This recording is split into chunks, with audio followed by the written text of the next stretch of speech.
All credit for this story goes to the nice people over at Steam.db. They found this leak, they told me about it, and they helped me set it up. Thank you very much.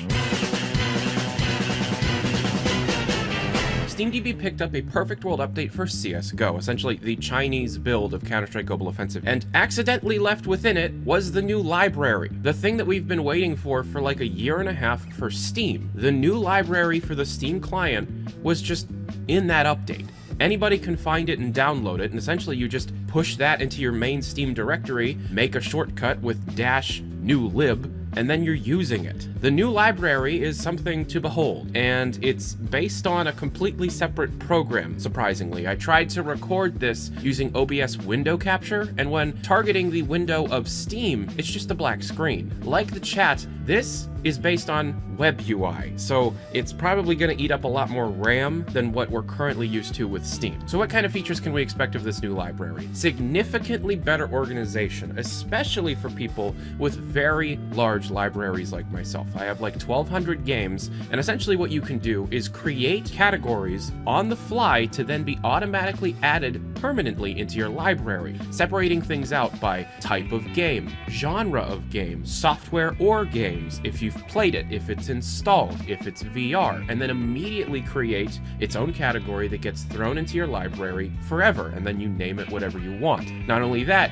but instead of Steam banners, the rectangles that we've been used to, we now use vertical rectangles that look more like a software box that you would buy on a shelf. And what's funny is the majority of the software doesn't have these because it's not a feature that most developers know about. So it's usually just the horizontal rectangle with a big blur to fill in the rest of the box. However, random games seem to already know that this is happening, or at least the most popular games on Steam. Things like Counter-Strike, Fallout New Vegas, Dota 2, Portal 2, things that you'd expect. But Team Fortress 2 doesn't have one, which is a little odd to me. The library also acts as a hub of your recent games, recent news and updates for the most played games in your library. You can sort things by your actual favorites so that you can check things out and play things really easily right on your home screen. You also can search by name, search by function, search by genre. Like I said before, save specific types of filtering searches as specific named collections in your library, as well as a brand new specific game page. Not only do you have the news of each game listed like before, but you now have the pictures and thumbnails of those news stories listed directly below the play button. There is a lot more to see in terms of the most popular things on the workshop instead of just 3 things at a time,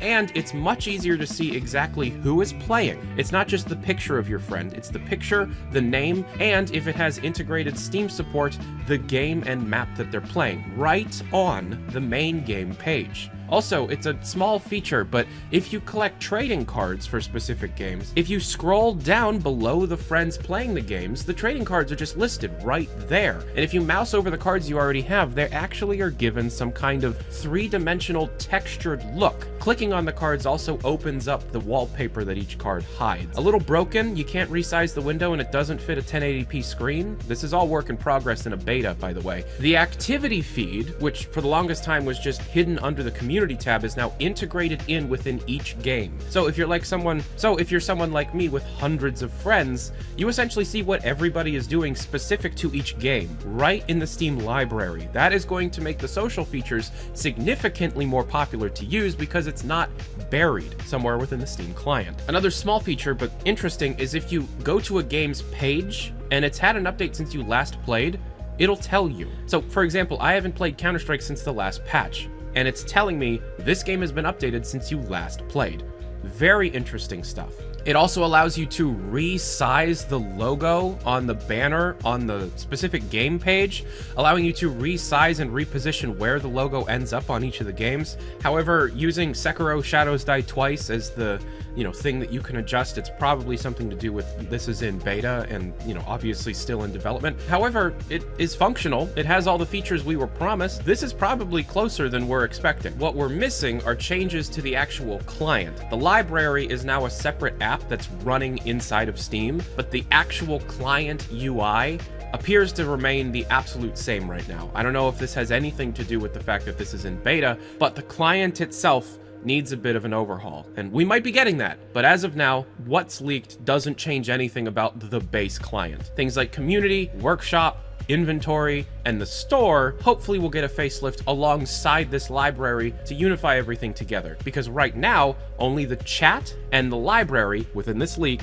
thematically match together. Everything else is still stuck in 2014. So hopefully we get some more news on this officially, and we get to play around with some new Steam features very soon, at least in beta. If you want to be able to follow up on all the stories that I report on in real time, check out my Twitter down in the description below. And also, if you want to be able to support these videos, I have a Patreon, link to that down in the description below. Thank you very much for watching. I'm Tyler McVicker. This is Valve News Network.